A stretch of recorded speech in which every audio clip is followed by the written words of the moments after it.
My name is Daniel Bushell. Class action lawsuits filed against cell phone manufacturers. Coming up. Insurers refuse public liability for cell phone use. The warning buried deep inside your mobile. And the next casualty catastrophe after tobacco and asbestos.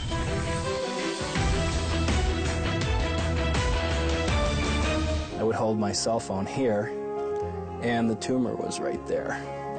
I always held it on my right side, right here. The industry should have put these warnings on these phones a long time ago. Professor Dariusz Leszczynski is one of the world's leading radiation biologists and brave. He knew phone manufacturers would try to end his career for printing groundbreaking research proving cell phones do cause biological damage. Professor Leszczynski joins us. Great to see you. How did the industry react? So far, I think I didn't experience any smear campaign.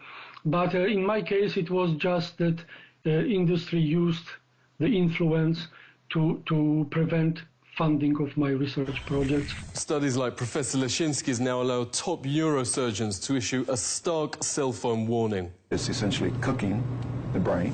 Ellie Marks' husband, Alan, suffered serious memory loss after years of using a mobile. At 2 a.m. one night, he had a massive seizure. Surgeons found a tumor the size of a golf ball right where he held the phone. Ellie, thank you so much for joining us. Why are you and so many others suing the industry? There's many, many, many others that are already deceased from this, that are dying from this, younger than my husband. There's some, some as young as 28 who are deceased, and their neurosurgeons actually told them that it was probably their cell phone use. We had about 20 cities and states that wanted to legislate as San Francisco had, and they were all threatened with lawsuits by this industry.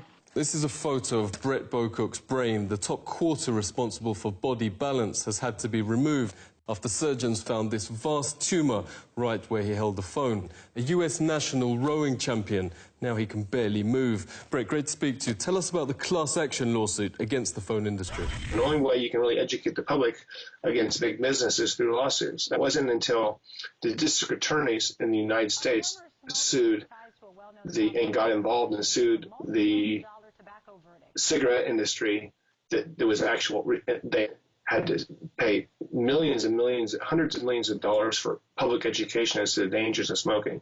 That's what's going to happen with cell phones. It's just unequivocal, categorical that these things cause cancer.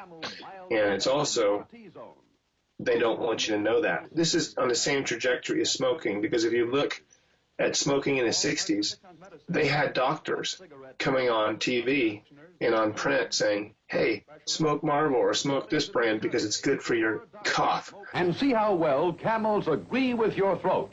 A Winston, America's best-selling, best-tasting filter cigarette. More dangerous for children because their schools are a lot thinner. At least you can't buy cigarettes unless you're 18, but you can go, a 5-year-old could go and buy a phone. Phone manufacturers' young children are targeted. There are now working cell phones even for babies. The Glow phone is for kids maybe 5 to 8, and the Fly phone is for tweens. Samantha Miller's funeral was on her 18th birthday. Phone use through childhood first gave her headaches, reports the Daily Mail, then the brain tumour that killed her. In the West, brain tumours have overtaken leukemia, notes Senator Lynn Allison, as the #1 child killer illness. But doctors warn that's the tip of the iceberg. Clinical studies find young men who keep phones in their pockets have much lower chances of producing offspring, while women often store them on their chest. I would just tuck it right in to my bra. Tiffany France got breast cancer aged just 21, right where since childhood she's stored her phone. These spots mark the areas of Donna James's cancer. Her doctors call this a new breed of distribution that exactly matches where women keep their phone.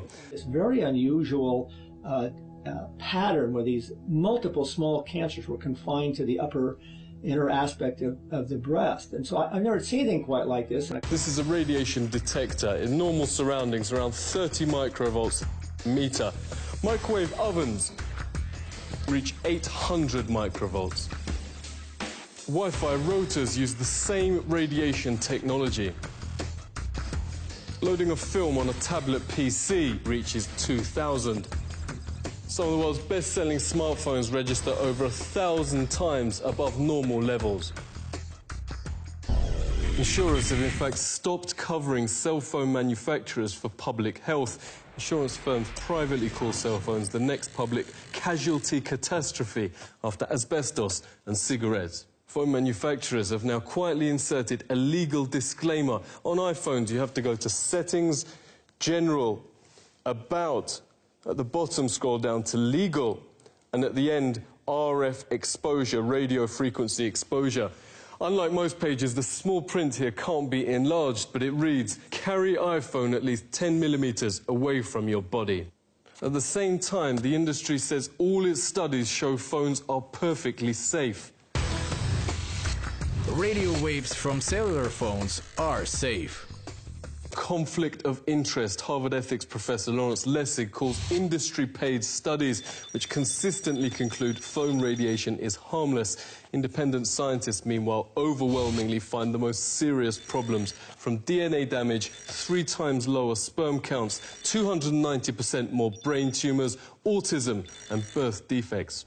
Former senior White House advisor and leading epidemiologist Dr. Devra Davis has testified to Senate on the subject. She joins us. Great to see you. How do you explain the completely opposite findings between industry and independent studies? Anytime there was independent research, what industry would do was 3 things.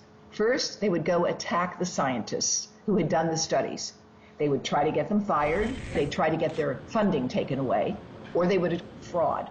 Then when that didn't work, they hired other scientists who knew nothing about the field to do studies that looked like they were replicating the other studies, but they really weren't. And when all of those things failed, they wrote a memo in which they said, if the cellular industry done its job, we think war gamed the science. That's a quote. War-gamed the science. Now, science is not a matter of war, not a matter of games. We're deadly serious about our health and that of our children. Wargaming reveals this leaked Motorola email is industry-paid studies purely for reassuring the public. We have sufficiently wargamed the issue.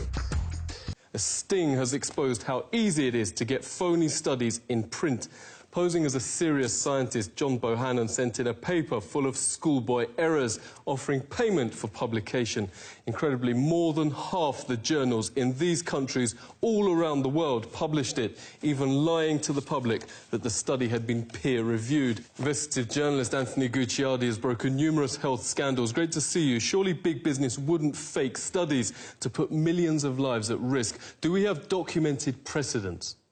This is exactly like Eli Lilly, which in the 1980s knew that Prozac was leading to suicides and aggressive behavior, the exact opposite effect of what they wanted. They knew that in the 1980s after they conducted the research. They hid the research, and it wasn't exposed until 2005 from the BBC. But then they would have their corporate interests do studies and talk about how great it was. Now, of course, they're required to admit, yeah, the antidepressants do cause suicide, aggressive behavior. Pretty much every shooter is on them. When these cell phone companies are forced to admit, yeah, the cell phone radiation does cause brain tumors, it does do all this, and they're already saying this in their manuals. So it's already coming out, but once the public is aware of this fact, it will be even worse. Depressants. It will be even worse than tobacco. We invited the powerful industry lobby CTIA to discuss the issues raised in this report. They sent this one-line refusal. Thank you for contacting us, but we will not be able to do this interview. The industry's most respected journalist is Dr. Louis Slessin, editor of Microwave News since 1981.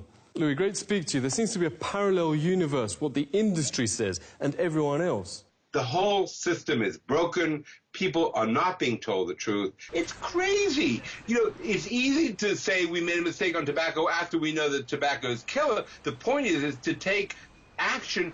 Actions being taken outside the US. France is moving schools back from Wi-Fi to cabled internet. Countries from Germany to Israel and Finland are moving to stop cell phone sales to kids.